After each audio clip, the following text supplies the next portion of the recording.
Welcome to the Music Plays the Band podcast. We're going to be sitting down with musicians, artists, band members, friends, and family to talk about what drives them to create great music. Asking more than just the typical questions, who's inspired you or what music do you like, we're going to ask the why behind what motivates them to create great music. Would you like to hear what we're saying, actually? Sorry, yeah. Well, then, you want me to repeat everything I just said?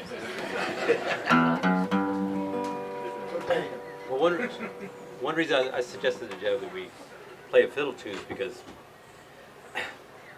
at the beginning of our musical endeavors when we were but teen, Jeb maybe was 9 years old, or I don't know. We actually came down to Union Grove Fiddlers Convention. My father was a big music fan. He was a real old time music fan.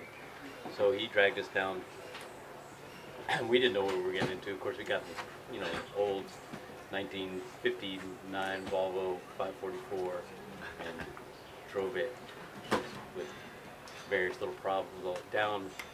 When we got there, it was lo and behold, it was a Fiddlers Convention with a bunch of people jamming, and the Greengrass Cloggers actually were playing. Is there any Greengrass Cloggers out here? There's one right there. Is there good green? Yeah. There's one in the front row. Anyway, yeah. This guy right here, the Greengrass Cloggers were really, they were the rock stars of the Union Grove Fiddlers Convention. What was it? Pretty much. So that was 1972. Might have been, I don't know, it could have been 60s. Well, I don't know. It doesn't really matter. They had the biggest tent. They had maybe just down a tiny bit of that much. But they had a tent that was like 2 acres or something like that. It was like the biggest tent you could imagine. No, Union Grove. The Greengrass Cloggers didn't have anything but their the Greengrass sexuality. The Greengrass Cloggers brought down the tent. They brought down the tent. They had wooden benches, kind of like what you guys are sitting on in that tent. And I remember back then it was like it was the wild days. There were all kinds of people.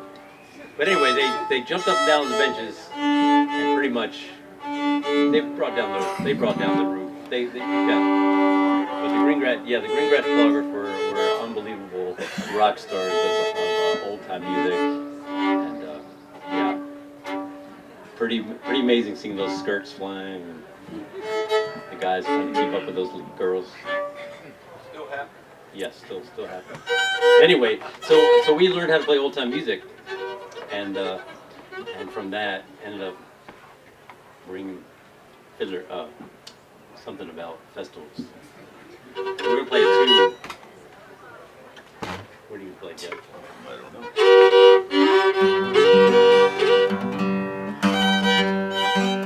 The tune first, let's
Yay.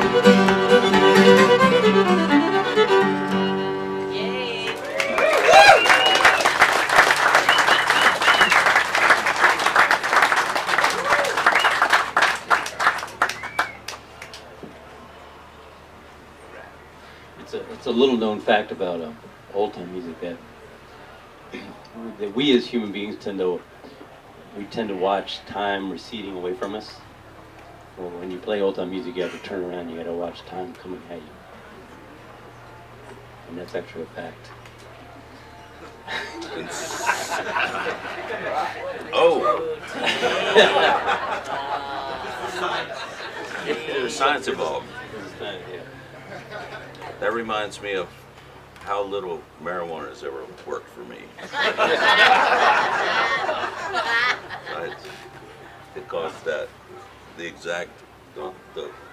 worst effect in the world. I watched time, I watched the time come towards me, and then and whoa, then uh-oh, the future is no longer yours.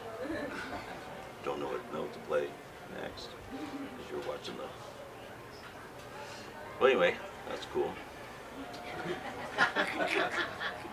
It's not very often you get to establish fact in this world. It's true. Not my fact. It's just a fact. Yeah, it's not my fact. Don't blame me.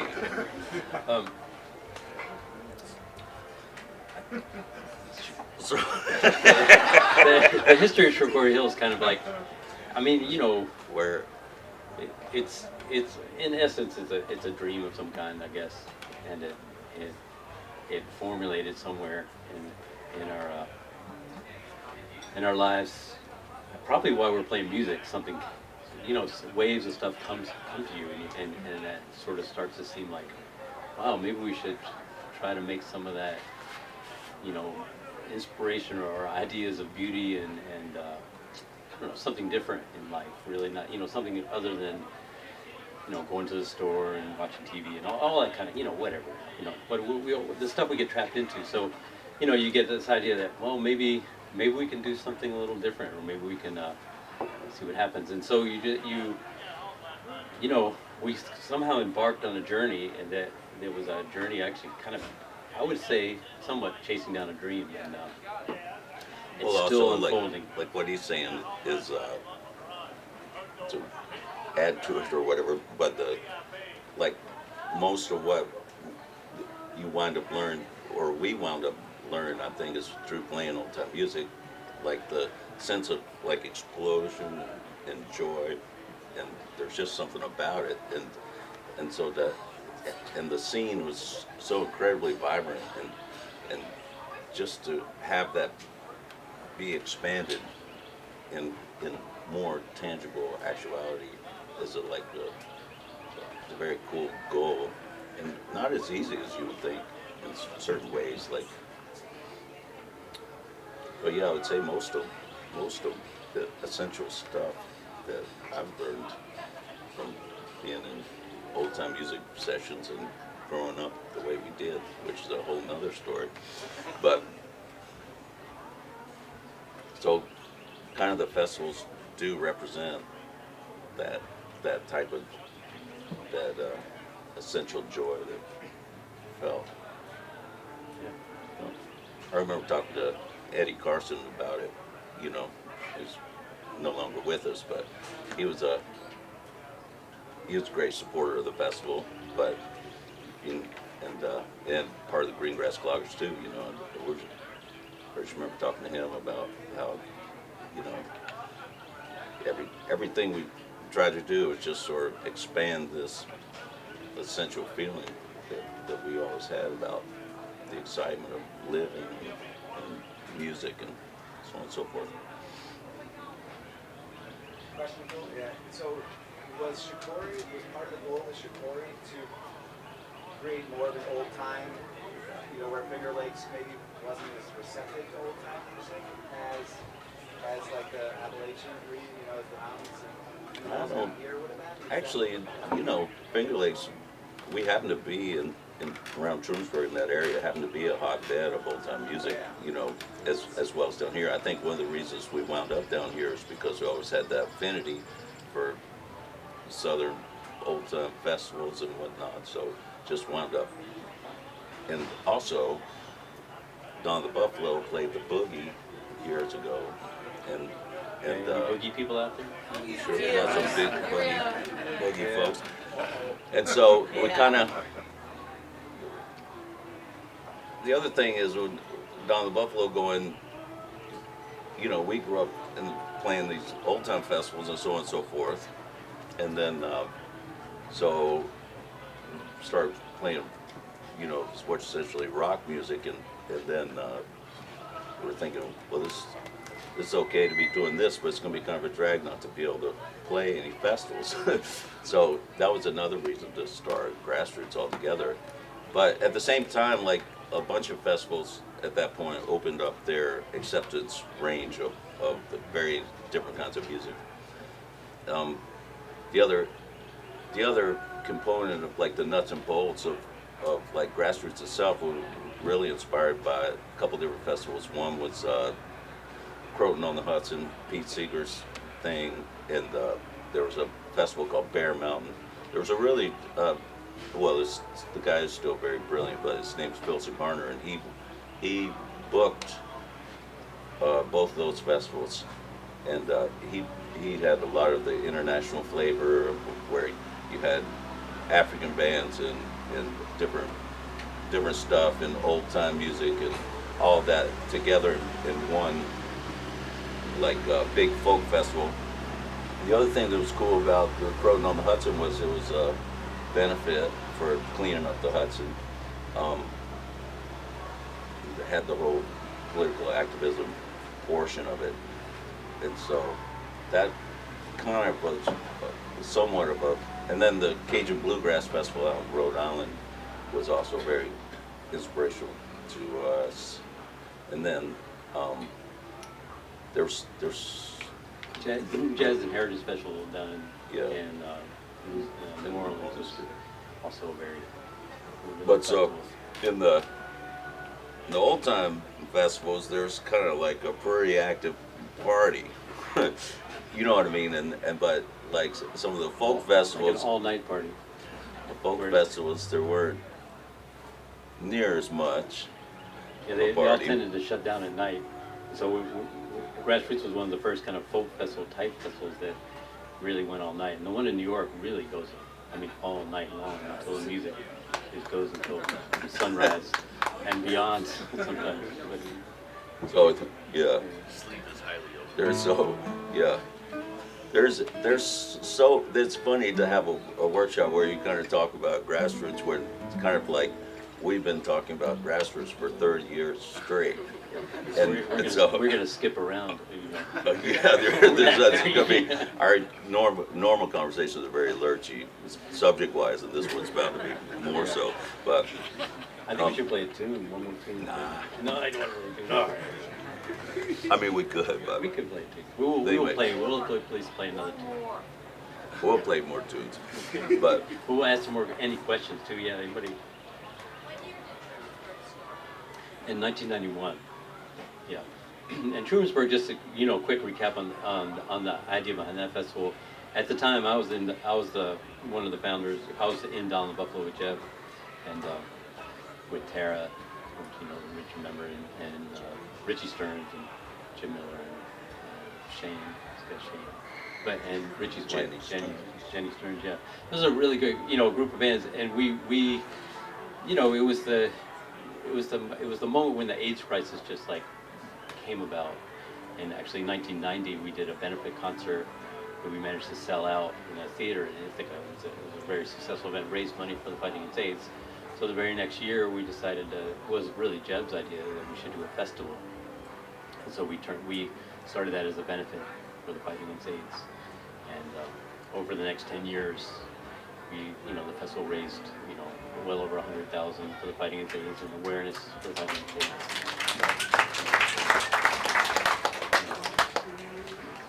What part did your mom play in it? mother played a little. She didn't do anything. She was our mom. Very insignificant woman. Yeah, that was oh my God. Well, I mean, just a little tiny bit of family history. You know, my mother and father were both serious academics. They both had PhDs, and they taught us that we should not go be academics. And so, for whatever reason, so we basically ended up dropping out of school and learning how to play music, and then and that led to figuring out. So I don't know how we figured out that we should also do something else with that besides just play music. But we did, I guess. I mean, well, we're here.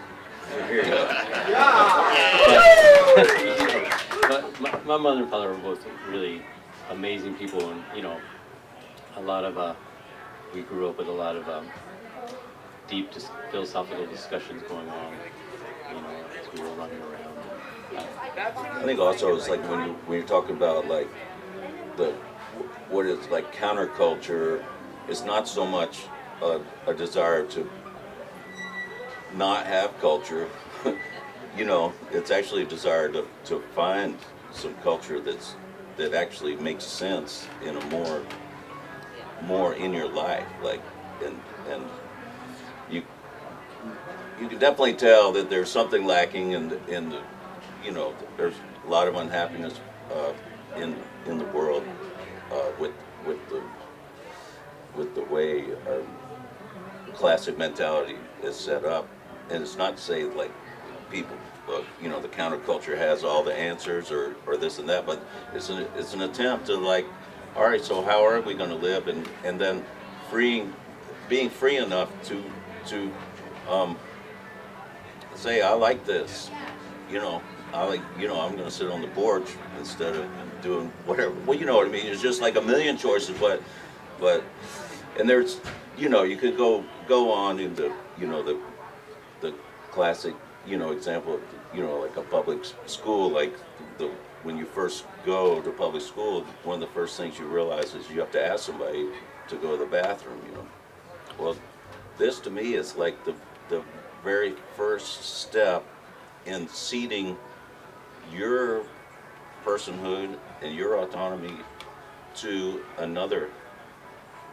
And society works like that to good effect a lot. Where people say, go get the thing, and you just go get it, you know what I mean? So that's cool too, but it's also, it's important for people to feel like their life is a creative entity, and it's like a piece of art altogether, and it's up to you to piece your piece of art together. And some people are pretty darn good at it, and some people really fall down and bruise themselves and get back up, and you know what I mean. So life is like it's freaking beautiful. It's awesome. Each person is a universe unto themselves, and so just to view that as a thing in creation, and you're the painter, and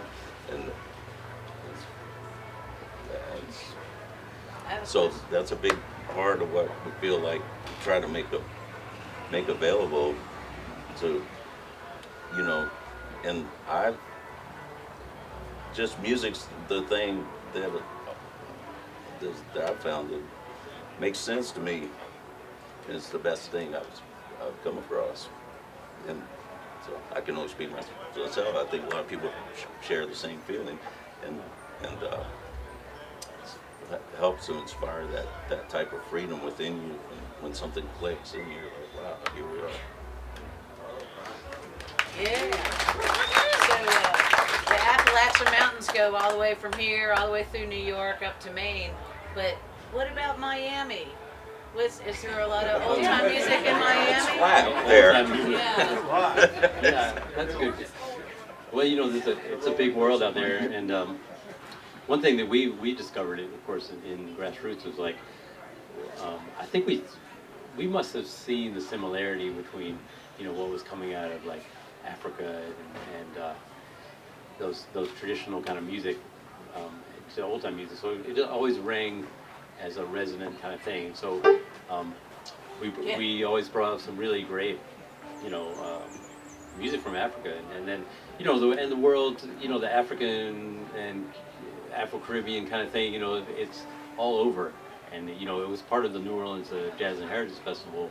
New Orleans was a kind of a Caribbean port before it was kind of connected by roads to the rest of the United States. So the music down there is such a mix of all these different cultures, and we always just, I don't know, maybe we just had a natural affinity or love for that stuff. So and Miami is a great representation of all the different Cuban, all the different all through the Americas and Latin Americans type stuff. I think also one of the first, those early festivals who talked about the guy Phil Garner book, you kind of more the folk festival model where you got bands from small towns that were their culture, their scene, and they would bring it. So like if you go to the small towns in Louisiana, like Walter Matone comes up, he would do this dance every Saturday night, and then so we hired him to come up to GrassRoots, and so you really get the sense of life. It's almost like being able to world travel without traveling. Like you just go from one stage to the other, and you're like being encompassed by a sense of culture, how people feel, and where their heads are at, and so that is a whole nother story within itself. It's like the nature of I don't know what small town this band's from, but it's like the definition of festivals has sort of slid a little bit since we started, since we've been at it. Well, GrassRoots in New York, this will be the 29th year, but when we started there was maybe a handful, but now they're like almost every week, and I think it was a real when things work, they're already an idea out there in the world, and GrassRoots was one of those ideas, but then a bunch of other people got on it, and so now things like Bonnaroo are considered a festival, and so on and so forth. These sort of more big things with like these big name lineups and stuff like that. Like used to be like festival, you probably really didn't have nearly anyone anybody heard of, and that always sort of worked for us pretty good because we weren't really slave to pop culture, was like by and large. But so now, we kind of we have very many conversations back and forth about, booking big name people as opposed to going out and finding like folk stuff, and then you're trying to keep up, stay competitive with certain other festivals that, like, Woodstock, I guess it got canceled, but they were doing it a month after our thing, like in the next town over, Of course, they had somebody with $100 million, to what I mean? So it's been interesting to go back and forth on the thing. And one thing is like you get a big name, and it's there's one school of thought which we had, which is like, well, we already got all the PAs there, we're already hanging posters, we're already doing all this stuff, so it would be silly not to book someone that most everyone's heard of, because you pay, you're already doing it, and so that works to a certain extent. And then sometimes you get some big name, they come and they don't really interact very much within the festival. And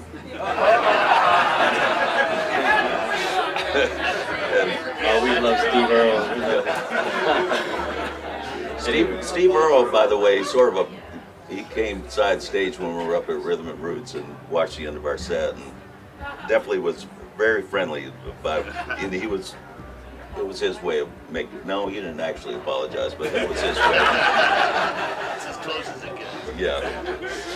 I think one of the inside stories that Steve Earle, has had a little bit of a whatever, a drinking issue, and I think he kind of fell off the wagon at Shakori Hills a little bit, and so I kind of put him off his game, I think, a little bit.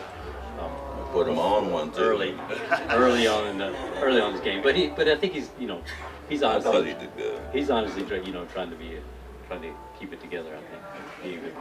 I don't know. But anyway, sometimes somebody shows up in this big bus and their friggin' tour manager comes out, they're ornery as hell, and it starts raining and you're like counting thousands of dollars out in the mud, and giving them, they drive away and you're like, fuck. Yeah. That wasn't what I was dreaming of. So I don't know. But then we had like Bela Fleck came during the Hurricane Festival, and he, we called him earlier and said, look, this is going to be a problem. There's a hurricane here, and there's not that many people, and can we, can we talk about the things? And so he ended up, really giving us a big cut on this. And still came and played. He ended up playing in the dance tent. It was a really nice set. So there's all kinds out there, and really a bunch of wonderful people studying music. I just thought it was worth mentioning, just because a lot of people probably don't understand when the nature of doing what we're doing is in the way that we do it is it's hard for a lot of people to understand, but essentially the way it goes is like this, the way we feel about it, I can speak for myself, I guess, but is firmly believe like the power of grassroots is the fact that it's really not owned, essentially. But at the same time, it's like somebody's got to make some decisions about it. And so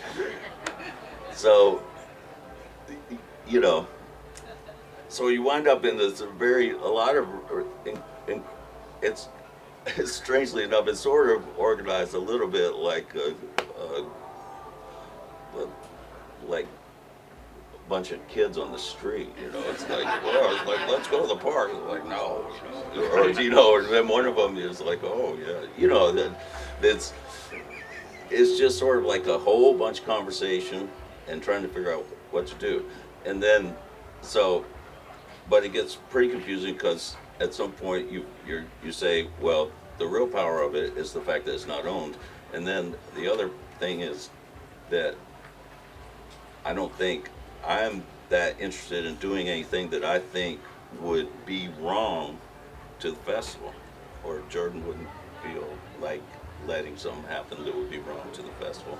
So in a way, you sort of feel like you're stewards of a thing that's rolling, and it's cool, but you wouldn't want a bunch of people showing up dealing heroin right here. So it's like, okay, I mean, this is just a classic example, something that everyone could agree on. I think. You know what I mean? So that would be a classic example. So Jordan would kick their ass and they would leave. And in the old days, yeah. Rapper. Yeah.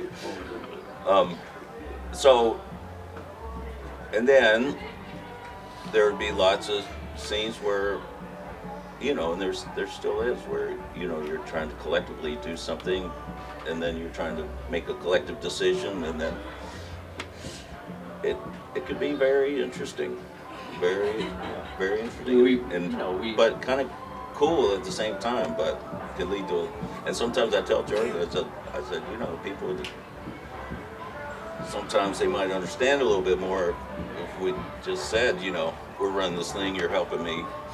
That's just the way it is. And that's like the way everything else is organized, with a hierarchy from the top down, and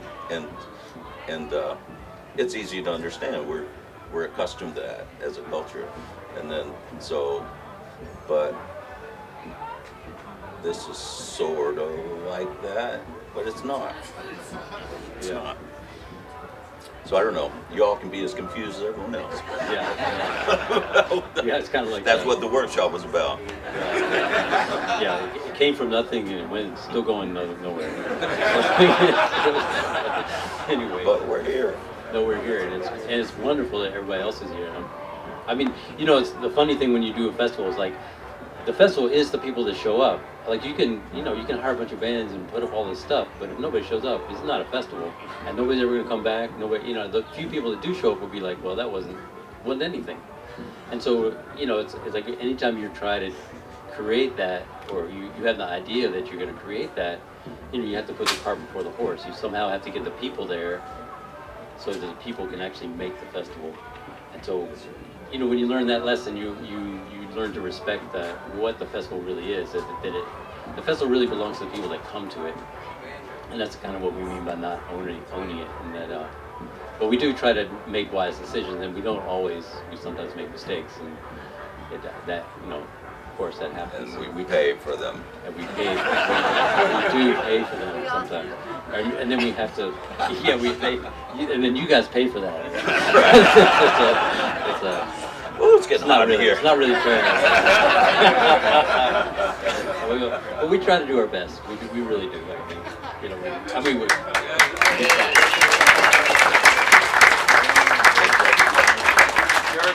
Could you tell us about analog versus digital? Oh, that's another workshop. That's a whole other workshop. But real quick, we can't discuss, because GrassRoots sort of has a little bit of a different theory on, well, just, you know. It's not different. Different theories, or I don't know. I'm kind of I'm a little bit of a hi-fi geek, so I like high fidelity. And you know, high fidelity people are like, you know, they don't even want to put like an extra length of wire where it doesn't need to go. So the idea of taking a sound and then turning it into a bunch of digits, running it through a computer, and then turning it back into sound again is kind of it just goes against the grain. So we do our best to try to bring the most pure, direct to you sound from the performers with the least amount of equipment between, you know, the band and you. So, Have you designed or built any of those equipment? I have actually. These speakers? Yeah, these speakers, they were kind of an experiment, but they still work. They work great here. We tried them in the They dance have a tent. resonant frequency that's. Yeah. Hey, not this mic though. That's okay. No, I know. What's up with this one? There we go. I love that. Where's that? Good work, Jordan. Where's that digital EQ? Let's get that out of there. We need Anyway. another piece of equipment. Yeah. So no, but also we do build, and we did build. You know, we basically, you know, the two dance tent systems and the grow stage systems are put together by GrassRoots, and we rebuilt some old stuff, and then the dance tent speakers are, you know, our own custom designs, and then we have these.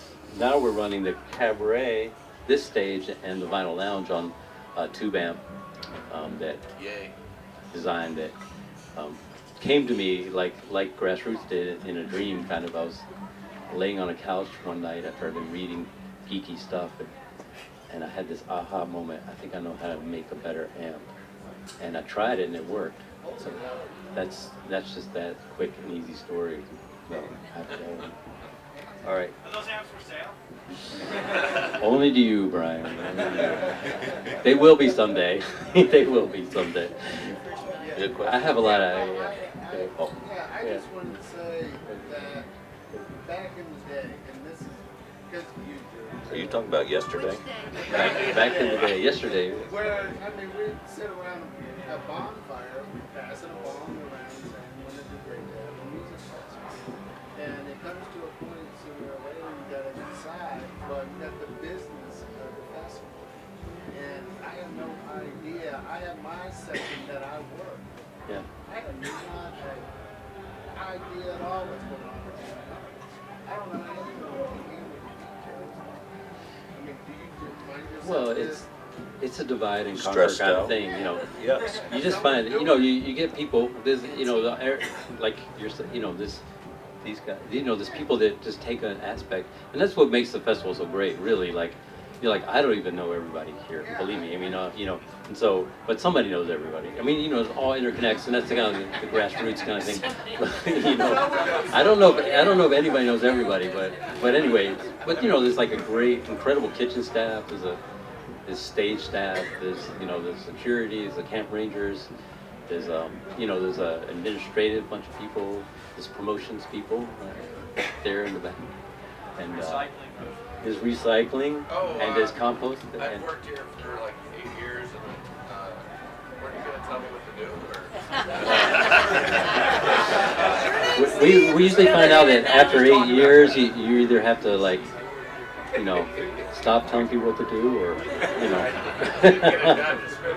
Yeah, or your job description. Yeah, we're bad with job descriptions. I've been told that many times, and I apologize. That's one of my. I have a problem. I don't know. I have a problem with the categorization of human beings. I always have. You know, I don't like. Yeah. I don't like racism at all. I don't like culturalism. I don't like, you know, economic isms and all that kind of stuff. I like people to be people, and GrassRoots is one thing that's taught me is that it sure is proof that we can all get along. We can all do the right thing, and more power to that. You know, really. It's like, hey, you know. So, enough isms. Get rid of all those things. Are there any threats or problems that you guys worry about? Because we can all help you worry about it if you share about the festival in the future. We try not to worry about it, but in this world, you know, economics is a you know, we run this thing on a you know, whatever you want to call it, shoestring budget, shoestrings. We're always shoestringing it, and so someday maybe that won't be the case, but but anyway, in that aspect of you know, nothing like a shoestring budget to teach you how to do things efficiently and the most effective way, and cut out the extra, you know, stuff you don't need. And, you know, we don't have any, as you see, we can't afford fences, so there's no fences at Shakori Hills. I don't like fences either. No need. You got a question?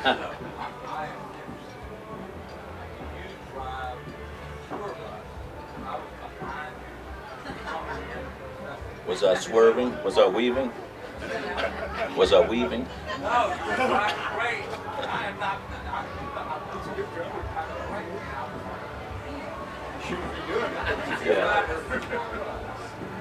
Yeah, Donald Buffalo's actually looking for a tour bus driver. If anybody knows one out there. Jeb is a great driver, but really he shouldn't be doing double duty like that. He does not all the time. No, he's a great driver. We both. Well, we came up to the down the road here, and this very nice guy was telling me to go right down there. I was like, well, they said, oh, they clipped the trees, and I was like, I didn't think it was the right way to go, but I was trying to engage in open-mindedness, and so I went down there thinking, oh well, they changed some. Don't be such an asshole, Jeb. You know, just do what you're. You know.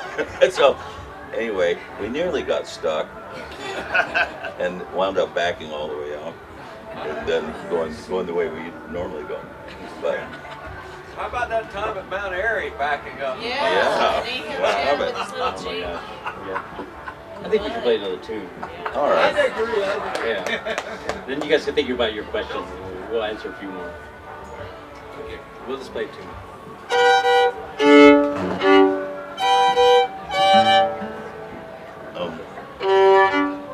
Should come with that.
People ask like, how do we find Shakori Hills? And I always felt like Shakori Hills found us somehow. But I had a friend who used to come to GrassRoots, Robert Mitchner, who great old time musician. We actually met in Mount Airy and Leaf Festival, and he used to come. He came to the very first GrassRoots. I didn't even had any idea he was there. But after about 10 years of GrassRoots in New York, we were kind of like really filling up the space that we had. There were people coming from North Carolina and people coming from all over the country, Florida. And it had also, well, after 10 years, you see the effect of a festival has on a community. You know, it had really built a community. You know, people, it just catalyzes the interactions with different people. And so it was kind of clear that, hey, we should do another festival. You know, it's like, or more festivals. And so we came up with a very long-term, had no idea it would take, you know, decades to do a festival for every season. And so being that North Carolina has got incredibly great weather in spring and fall, we kind of decided to land what land was here. once thought is great weather. Yeah. And today is great weather. Wonderful, wonderful. We've had rain. It rains. It does everything here in North Carolina. It's amazing. But anyway, Robert happened to. I was going to come down to Chapel Hill to look around for festival sites, and Robert called me on the phone like the day before I was leaving New York, because he knew I knew about cars. He wanted to buy like a Mercedes diesel something or other. He asked me about it, and I was like, well, they're good cars. Yeah, and then it's a whole other workshop. But I said, well, hey, by the way, I was thinking about coming down to North Carolina, and he said, well, why don't you just come to my house, you know?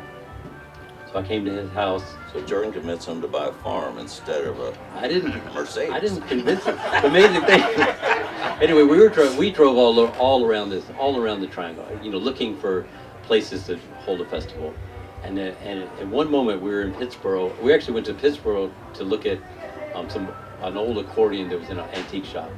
And while we were there, Robert just pulls right into the real estate dealership there, Weaver Street Real Estate.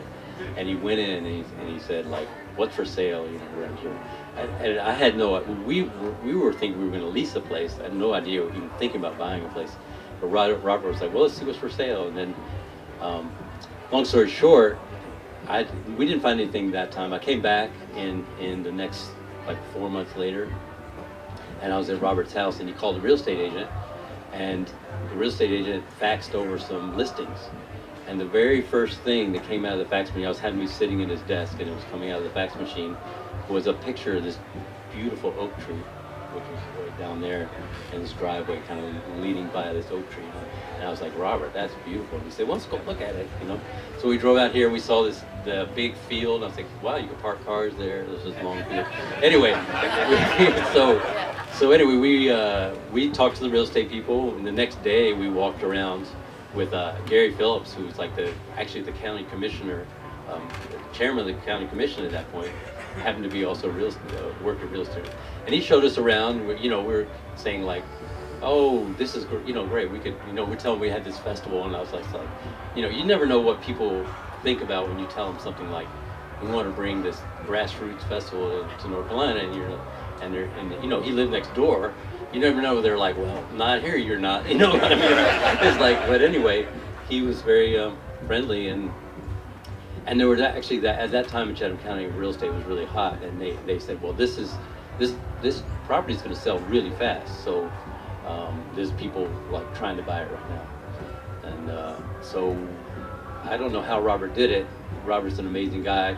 He had no job at that point, but he did have a friend at the bank, and he called his friend at the bank. Because when you put in an offer it was like $425,000, your banker has to say, well, he's good for it. Well, luckily, his friend at the bank wrote a letter to the real estate, said, yeah, he's good for it, which he wasn't. Anyway, so there's a lot of things. Yeah, so I called our really nice lawyers up in New York. And I said, we need to put a purchase offer in like tomorrow. And he's like, oh, all right. And so he wrote up a purchase offer. The letter came in from the bank. We handed it to them we saw the property on Monday. I think we handed them the real estate, the offer on Wednesday. And then I think by Friday they called us back and said they accepted the offer. Yay. So I don't know how that could be our doing to have that happen. I think it was kind of a meant to be thing.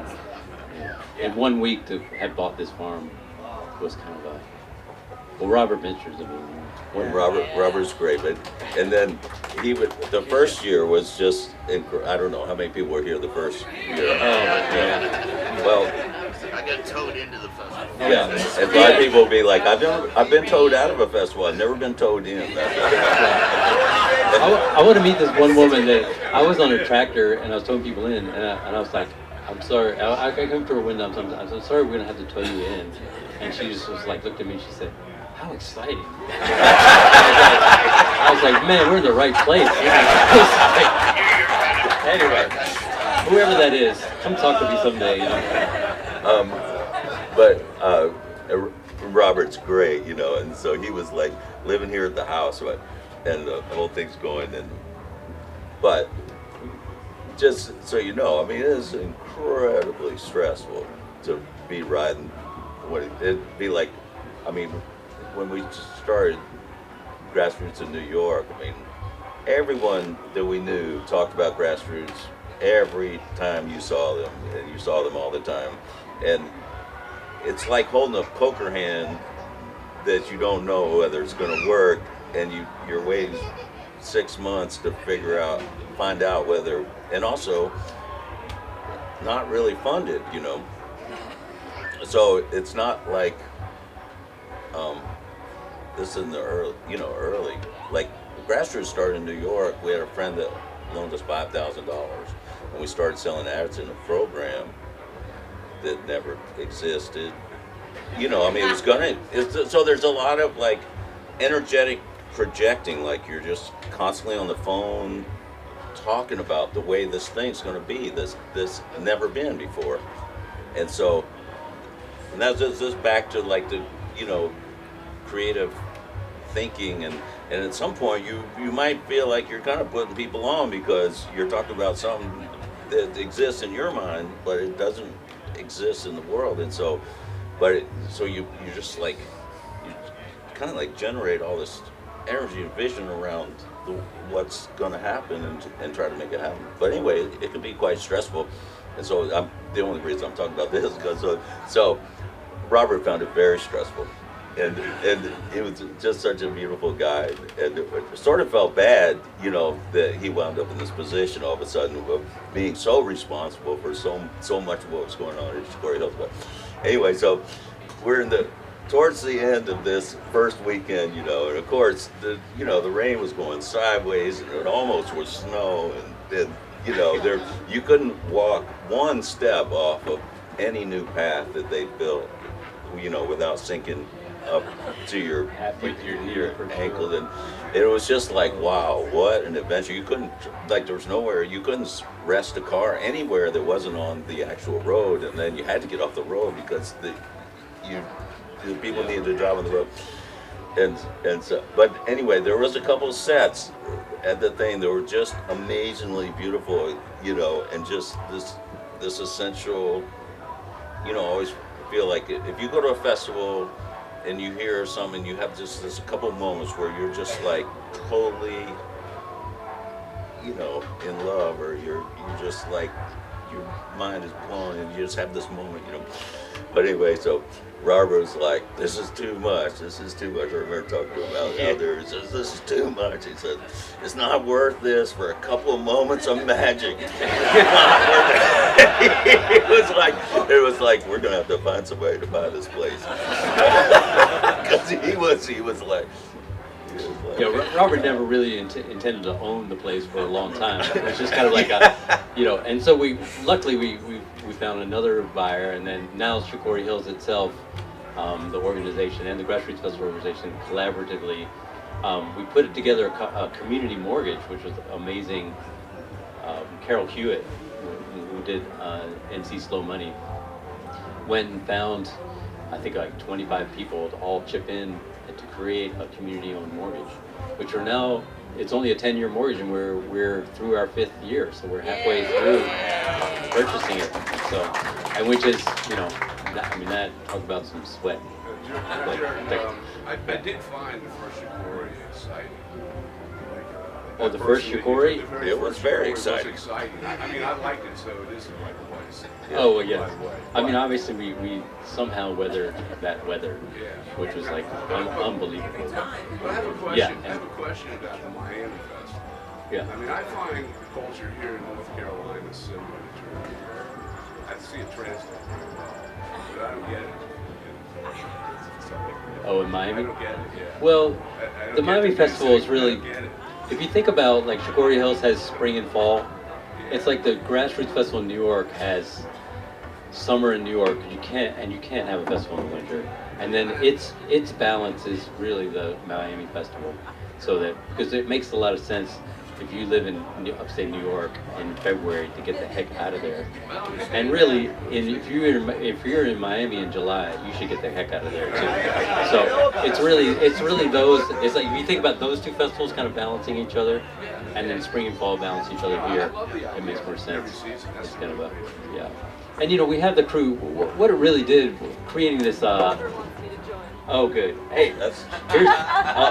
Hey, read the schedule. This is no read good. Read the schedule. Let me tell you some She's stories. gonna upstage us. No, I'm out of here.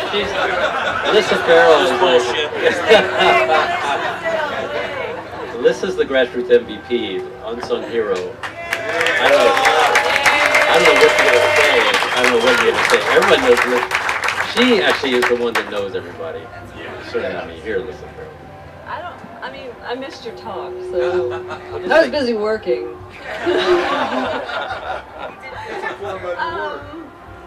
I don't know what I have to say except that Shakori Hills is such a beautiful thing, and I never thought when I came here when I was 24 years old that it would turn into what it has, and the community that has developed around it is just so magical. And I spend most of my time in New York now. I don't live down here anymore, and so to return for the festivals is so meaningful because it's just this thriving, beautiful, very magical thing, and just so grateful to everybody who gives it so much.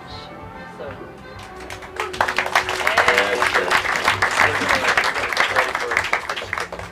Okay, I think our show is over here. Maybe we'll just leave you with one tune. And Alyssa, if she could find her egg, she's also a great percussionist. She really should be on stage instead of on her computer, but maybe we should just pretend. Oh, there we go. Hey, here we go. All right. Get on the other side of the table over there. Yeah. You can stand up. All right. So, hey, thanks for your attention to all this and listening.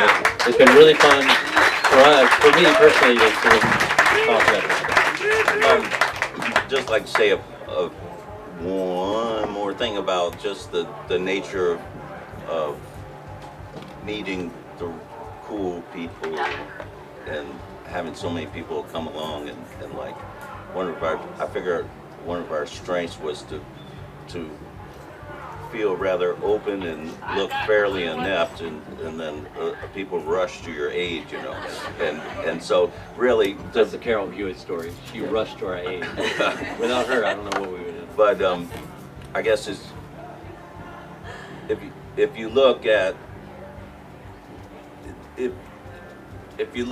how many people are so well-meaning in the world, you know, and the people get a lot of bad press, and rightfully so. There's people do weird stuff. Like our potentialities are incredibly high for incredible beauty and incredible horror. And I think that's one of the reasons why Earth is such an energetic place. It's like at any moment it could go so right or so wrong. But I feel like GrassRoots is like a psychological construct, like a jungle gym, that people feel like if you put your hand on that and push and work on that, you're actually doing something that's cool and something that's actually meaningful, a step in the right direction. And if in the world there was a place where you could just do something to make it better, there's no shortage of energy to grab that lever and pull on it and push on it. You know, you can move a mountain or fill an ocean. You know, there's so many people, all they want is the world to be a great place. And so it's that energy that's basically makes it. Here, here. Let's do this.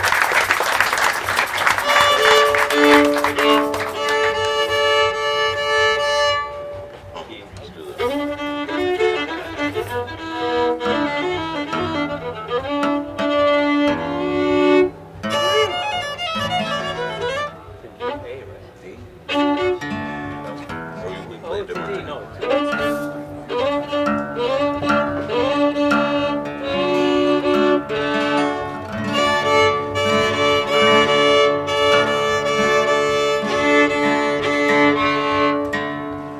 Also, you know, like I said, we've talked about GrassRoots for nearly 30 years, or actually over 30 years. And any talk about GrassRoots is not meant to be a conclusion. You know, it's all, you couldn't possibly talk enough about like all the good people that and every, you know, so many super important people that do all this stuff, you know. So it's almost like, there's one more thing I gotta touch on too. Is like, yeah, you don't. A lot of times we don't really talk about it very much. As a matter of fact, this, you know, as far as publicly, and we don't really write a lot of stuff about like what GrassRoots does, because for one reason, the perception of the less people perceive that GrassRoots is something that's outside of themselves, the more it seems like GrassRoots is a separate thing from the people, you know.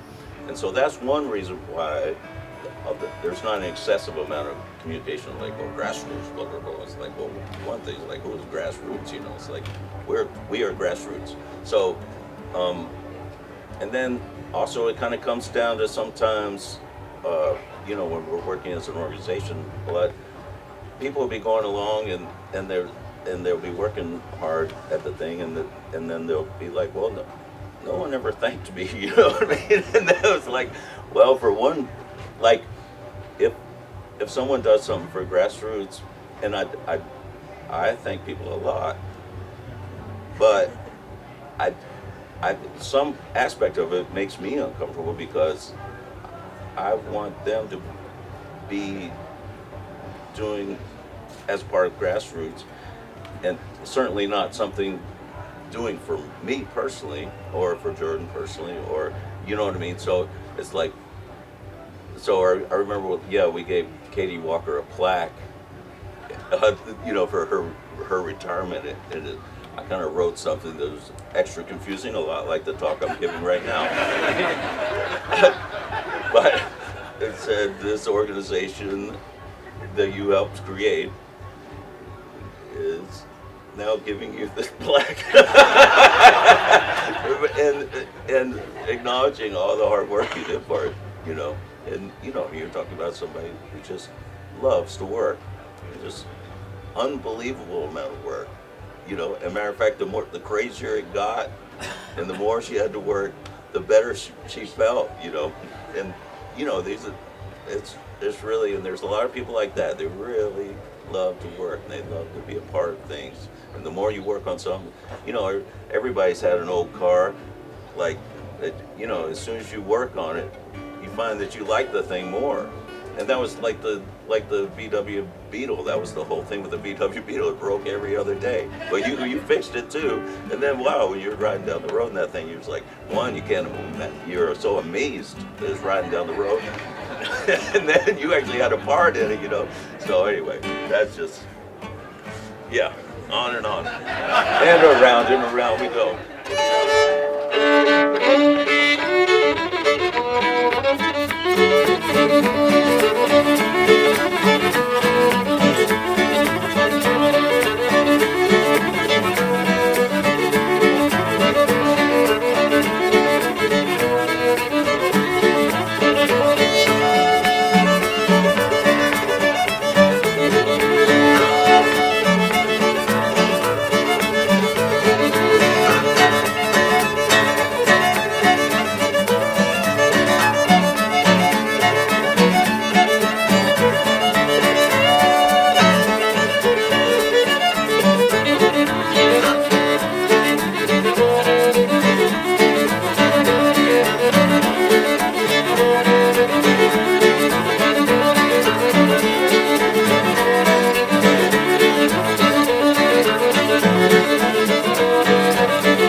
hey, thank you for listening. I'm super excited to share these interviews with you, and I'd really appreciate you subscribing and leaving me a review, 5 stars preferably, but I'll take any feedback you've got.